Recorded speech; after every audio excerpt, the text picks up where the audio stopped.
It's the afternoon, and I'm talking to Dan Morgenstern, and somewhere in the readership, somebody's making lunch. So we're going to talk about Coleman Hawkins eating.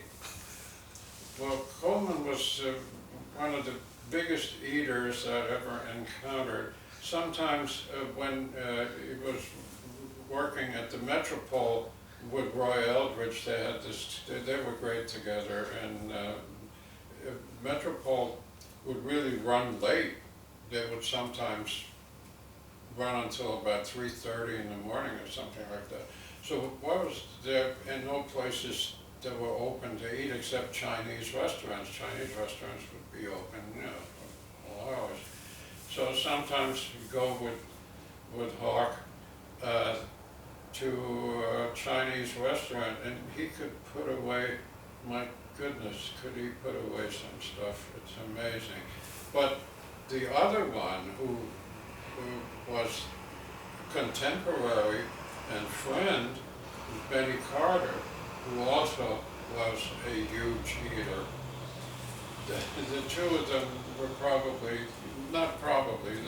two biggest eaters that I have encountered on a social level.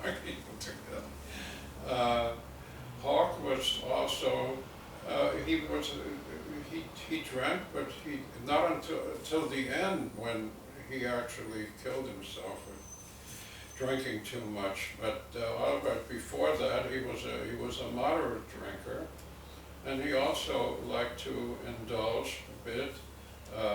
He once told me that when they had the cabaret card thing in New York, where you had to get the police department card, which had to be renewed once a year, that you could work in a place that served alcoholic beverages. It was a totally unreasonable law, which was actually unconstitutional, and there was a lawyer who was a jazz fan named Maxwell Cohn who managed to get that overturned. He got that law thrown out.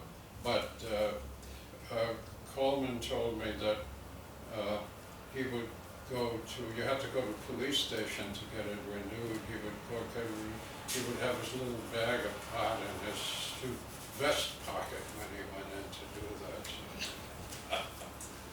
So little things that, but he, he was a man of style, and one thing that had been very important to him was his spell in Europe, where he went in 1935, I think, and came back just before the war broke out in Europe. But anyway, he had a beautiful apartment on Central Park West, had a big record collection which was mostly classical, jazz. He liked opera, among other things. He also told me once, he said, I was looking at his collection, he said, there are people who think that Tchaikovsky is kind of, they look down on Tchaikovsky. He said, but I like him. So do I. So he had wonderful playback equipment, but very little jazz. So there were a few people that he considered, I think he used the word genius. Monk was one, he was the first to record Monk. Monk recorded with his quartet, a small label. And then he actually wanted to bring Monk with him to California, but Monk didn't want to travel, so Sir Charles Thompson winds up being on those Capitol records. But he had recorded with Monk before that. Dizzy, he thought very highly of Dizzy. Didn't mention Charlie Parker, but clearly Charlie Parker was a big influence on him. And Nat Hentoff, who, as we speak, Nat recently left us, but it was Nat who came up with a very nifty discovery, and that was that when Coleman Hawkins made a record actually with some strings, it was a recording for RCA, one of the tunes, and I should remember what it was, Nat said, if you play that on 45, it sounds just like Charlie Parker. And I checked him out on that, and it's true. There's more vibrato than Charlie ever had, but the phrasing is right there. And especially with the blues, it was that I didn't ever think that Hawk in the first two-thirds of his career was really a great blues player. I don't think he was. But once Charlie Parker showed what you could do with the blues and introduced a harmonic angle there, Hawk really fed into that, and he became a terrific blues player for the first time in his long career, really got into the blues. So that, Hawk was, he was a man of style. He had a closet full of suits. You know how many pairs of shoes he had. He was a really sharp dresser. He had a great car, a Chrysler Imperial. Everything he did, beautiful hats, even small things like his belts and all that was all class. He was a classy guy, Hawk was. And other musicians had great admiration for him for that. He also had his voice carried almost as well as his playing. There was sometimes when we were at the Copper Rail and Hawk was at the bar and somebody told him something that made him laugh, Hawk's laugh, which you could hear it through the whole place. Hawk did a very nice thing for me at the Copper Rail after we'd become friendly. He bought me a drink, which is something that he almost never did. It was practically unheard of, as I found out. But when he did this, he did it with his big voice. He said, hey, said, get Danny a drink, on me. Yeah. And after that, my stock went up. Hey, Hawk bought him a drink. I was like, another Copper Rail incident. The Copper Rail, when I first started going there, only served drinks, and they had these pickled eggs. That was the only thing that you could eat, behind the bar and stuff, or pretzels or whatever. But then a guy named Billy, who was associate bartender and porter and stuff, big, handsome black guy, had a girlfriend.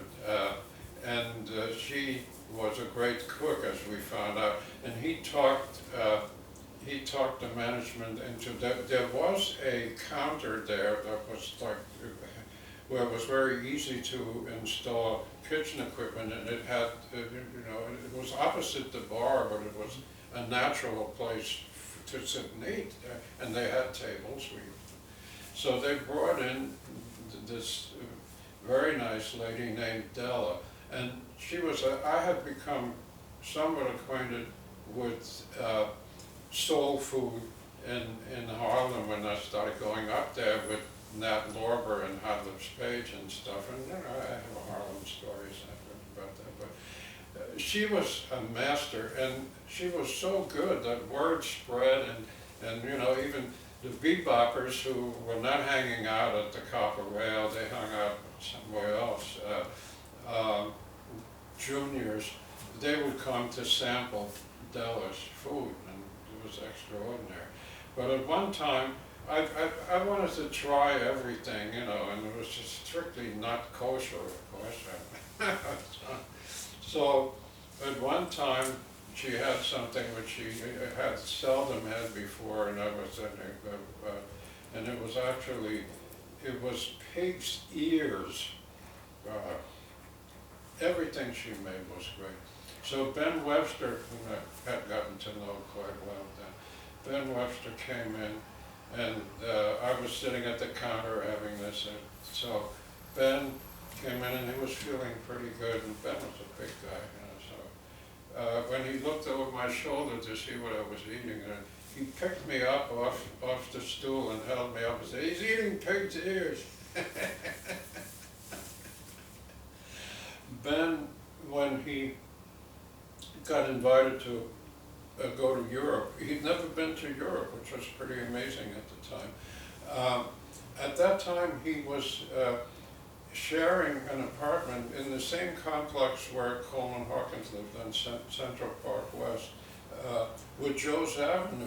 They were kind of oddball when you think of it, you know, without having known them, as an odd couple, but they got along very well together and everything. So, but Ben, of course, knew that I was originally from Europe, so he made a point of asking me to, you know, to have a drink with him, and sort of, we went for a walk, and he was asking me about Europe, and he was really he was nervous about going there. He said, you know, will people understand? I said, everybody. You're going to Holland. That was the first place. He said, everybody speaks English. You're not going to have any problems at all. But it was you know, it was interesting that he was so you know, he was nervous about going to Europe by himself, you know, as a single, working with the European musicians. So that I said, well, you have nothing to be concerned about. And of course, he settled there, and he never came back. He never looked back. Holland and Denmark became his homes away from home. That was the last time I saw him, was in Copenhagen. Still remember him leaning out the window and waving goodbye. That was the last time I saw him. Ben was such a warm person. That was the way he played, you know.